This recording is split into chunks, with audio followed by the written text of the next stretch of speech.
প্ৰজ্ঞা study Assam YouTube চেনেললৈ সকলোকে স্বাগতম জনাইছোঁ। আজি আপোনালোকলৈ আগবঢ়াবলৈ লৈছোঁ আছাম টেট কাম ৰিক্ৰুইটমেণ্টৰ graduate teacher, post graduate teacher তথা ডিএমই এক্সামৰ বাবে উপযোগীকৈ যুগুত কৰা অতিকৈ গুৰুত্বপূৰ্ণ 30টা জিকে এমচিকিউ প্ৰশ্নোত্তৰলৈ আজিৰ খণ্ডটি হৈছে 119। আশা কৰোঁ ইয়াত আলোচনা কৰা প্ৰশ্নকেইটিয়ে আগন্তুক পৰীক্ষাত আপোনালোকৰ বাবে কিছু সহায়ক হ'ব। গতিকে ভিডিঅ'টো আৰম্ভণিৰ পৰা শেষলৈকে চাই মোৰ এই YouTube channel Pragya study Assam subscribe কৰি লাইক, শ্বেয়াৰ আৰু কমেণ্ট কৰিব। আজি প্ৰথম প্ৰশ্নটি হৈছে whose reign is called the golden age of Indian architecture. কাৰ ৰাজত্বকালক ভাৰতীয় স্থাপত্যৰ সোণালী যুগ বুলি কোৱা হয়? প্ৰশ্নটোৰ শুদ্ধ উত্তৰ হ'ব অপশ্যন বি গুপ্ত। বন্ধুসকল, গুপ্তসকলৰ ৰাজত্বকালক ভাৰতীয় স্থাপত্যৰ সোণালী যুগ বুলি কোৱা হয়। Next question, Judima festival is celebrated in which town city of Assam. Judima উৎসৱ অসমৰ কোনখন চহৰত উদযাপন কৰা হয়? প্ৰশ্নটোৰ শুদ্ধ উত্তৰ হ'ব অপশ্যন বি হাফলং। বন্ধুসকল, যুদিমা উৎসৱ অসমৰ হাফলং চহৰত উদযাপন কৰা হয়। Next question, hornbill festival is a cultural festival celebrated in which state. Hornbill festival ধনেশ উৎসৱ কোনখন ৰাজ্যত পালন কৰা সাংস্কৃতিক উৎসৱ? প্ৰশ্নটোৰ শুদ্ধ উত্তৰ হ'ব অপশ্যন বি নাগালেণ্ড। বন্ধুসকল, হৰ্ণবিল ফেষ্টিভেল নাগালেণ্ড ৰাজ্যত পালন কৰা এটি সাংস্কৃতিক উৎসৱ। Next question, what is the disease caused by mercury wasting known as. পাৰাৰ অপচয়ৰ ফলত হোৱা ৰোগক কি বুলি জনা যায়?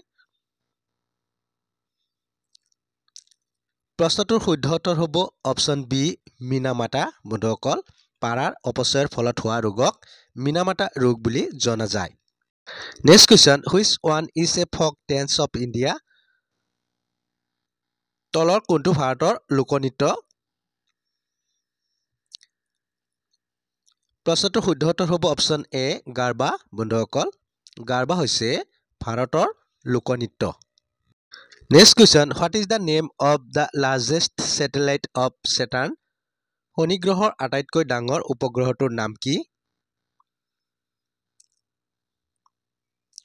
প্ৰশ্নটোৰ শুদ্ধ উত্তৰ হ'ব অপশ্যন বি টাইটান। বন্ধুসকল, শনি গ্ৰহৰ আটাইতকৈ ডাঙৰ উপগ্ৰহটোৰ নাম হৈছে Titan.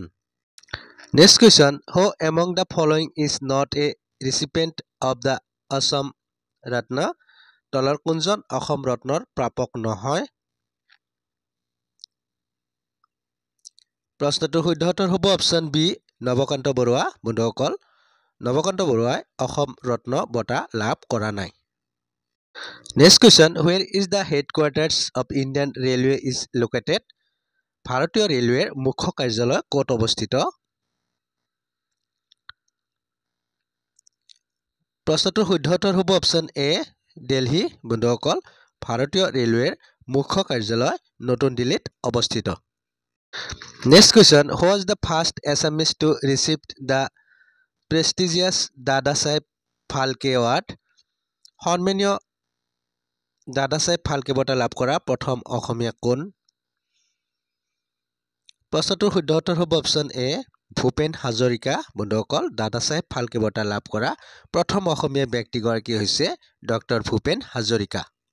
Next question, which site is called as Khajuraho of Assam. কোনটো স্থানক অসমৰ খাজুৰাহো বুলি কোৱা হয়? প্ৰশ্নটোৰ শুদ্ধ উত্তৰ হ'ব অপশ্যন বি মদন কামদেৱ। বন্ধুসকল, মদন কামদেৱ মন্দিৰক অসমৰ খাজুৰাহো বুলি কোৱা হয়।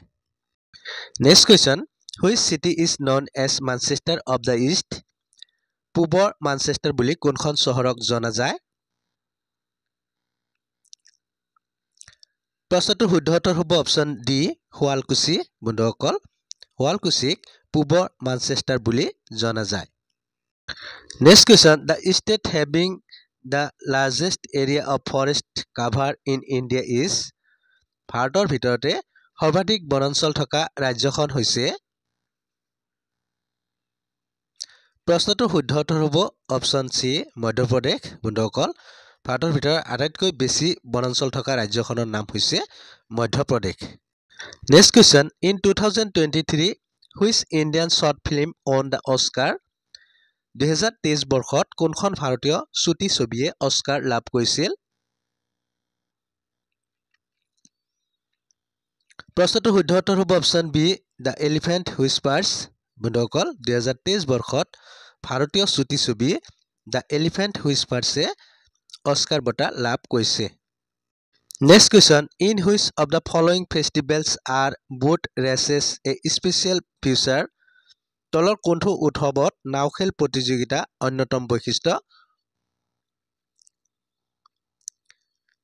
প্ৰশ্নটোৰ শুদ্ধ উত্তৰ হ'ব অপশ্যন এ ওনাম। বন্ধুসকল ওনাম উৎসৱত নাও খেল প্ৰতিযোগিতাটোৰ অন্যতম বৈশিষ্ট্য। Next question, which city place host to the annual event Bharat পৰ্ব 2023? ভাৰত পৰ্ব 2023 কোনখন চহৰত অনুষ্ঠিত হৈছিল? প্ৰশ্নটোৰ শুদ্ধ উত্তৰ হ'ব অপশ্যন বি নতুন দিল্লী। বন্ধুসকল ভাৰত পৰ্ব 2023 নতুন দিল্লীত অনুষ্ঠিত হৈছিল। Next question, which of the following dances is a solo' dance? তলৰ কোনটো একক নৃত্য? প্ৰশ্নটোৰ শুদ্ধ উত্তৰ হ'ব অপশ্যন এ উত্তান থুলাল। বন্ধুসকল উত্তান থুলাল হৈছে একক নৃত্য। Next question, which Indian monument has found place in the Shanghai cooperation organisation 8 wonder of SCO list? Shanghai সহযোগিতা সন্থাৰ 8 ষ্টেণ্ডাৰ্ডছ অফ SCO তালিকাত কোনটো ভাৰতীয় স্মৃতিসৌধে স্থান পাইছে? প্ৰশ্নটোৰ শুদ্ধ উত্তৰ হ'ব অপশ্যন বি একতাৰ প্ৰতিমূৰ্তি। বন্ধুসকল ছাংঘাই সহযোগিতাৰ সন্থা আয়োজন কৰা স্মৃতিসৌধত একতাৰ প্ৰতিমূৰ্তিয়ে স্থান লাভ কৰিছে। Next question, which was the first টকি ফিল্ম অফ ইণ্ডিয়া? ভাৰতৰ প্ৰথম সবাক চলচ্চিত্ৰ কোনখন?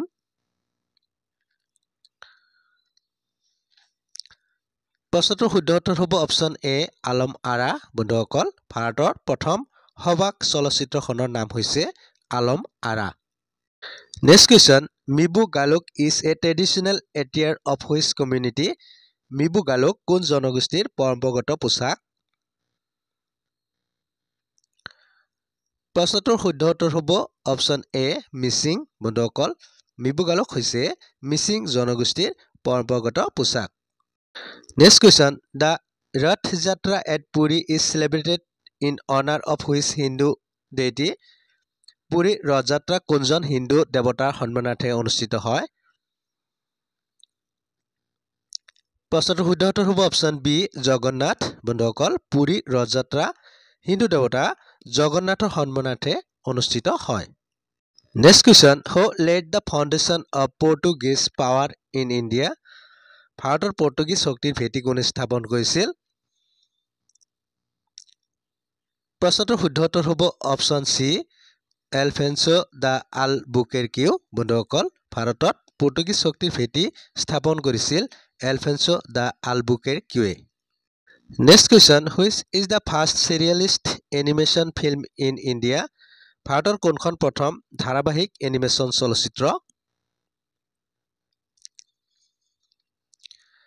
প্ৰশ্নটোৰ শুদ্ধ উত্তৰ হ'ব অপশ্যন বি গায়ব আয়া। বন্ধুসকল ভাৰতৰ প্ৰথমখন ধাৰাবাহিক এনিমেশ্যন চলচ্চিত্ৰখনৰ নাম হৈছে গায়ব আয়া।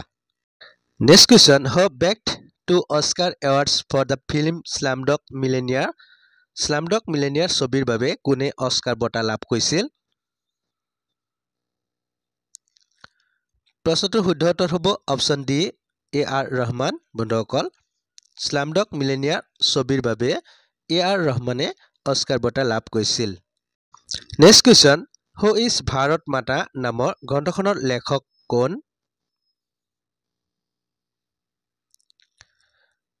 প্ৰশ্নটোৰ শুদ্ধ উত্তৰ হ'ব অপশ্যন এ পুৰুষোত্তম আগৰৱালা। বন্ধুসকল হু ইজ ভাৰত মাতা নামৰ গ্ৰন্থখনৰ লেখক হৈছে পুৰুষোত্তম আগৰৱালা।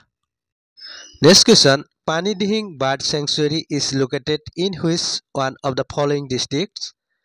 পানী দিহিং পক্ষী অভয়াৰণ্য নিম্নলিখিত কোনখন জিলাত অৱস্থিত?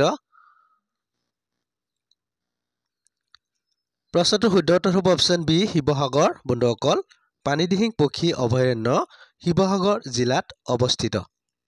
নেক্সট কুৱেশ্যন, বিষ্ণুপ্ৰসাদ ৰাভাই কাক অসমৰ কলম্বাছ বুলি উল্লেখ কৰিছে? প্ৰশ্নটোৰ শুদ্ধ উত্তৰ হ'ব অপশ্যন চি কাৰ্বি বন্ধুসকল বিষ্ণুপ্ৰসাদ ৰাভাই কাৰ্বিসকলক অসমৰ কলম্বাছ বুলি উল্লেখ কৰিছে। Next question, what is the article related to abolition of untouchability of the Indian constitution? ভাৰতীয় সংবিধানৰ অস্পৃশ্যতা বৰ্জনৰ সৈতে সম্পৰ্কিত অনুচ্ছেদটো কি? প্ৰশ্নটোৰ শুদ্ধ উত্তৰ হ'ব অপশ্যন চি, আৰ্টিকল 17। বন্ধুসকল ভাৰতীয় সংবিধানৰ অস্পৃশ্যতা বৰ্জনৰ সৈতে সম্পৰ্কিত অনুচ্ছেদটোৰ নাম হৈছে আৰ্টিকল 17। নেক্সট কুৱেশ্যন, কবিতা সংকলন বন ফৰিঙৰ ৰঙৰ লেখক কোন আছিল?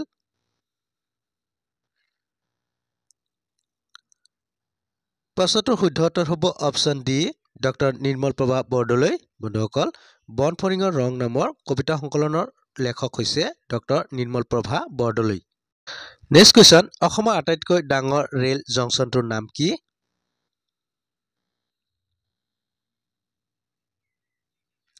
প্ৰশ্নটোৰ শুদ্ধ উত্তৰ হ'ব অপশ্যন চি, গুৱাহাটী। বন্ধুসকল অসমৰ আটাইতকৈ ডাঙৰ ৰেল জংচনটোৰ নাম হৈছে Guwahati rail junction. Next question, Africa আৰু অষ্ট্ৰেলিয়া মহাদেশৰ মাজত কোনখন মহাসাগৰ অৱস্থিত?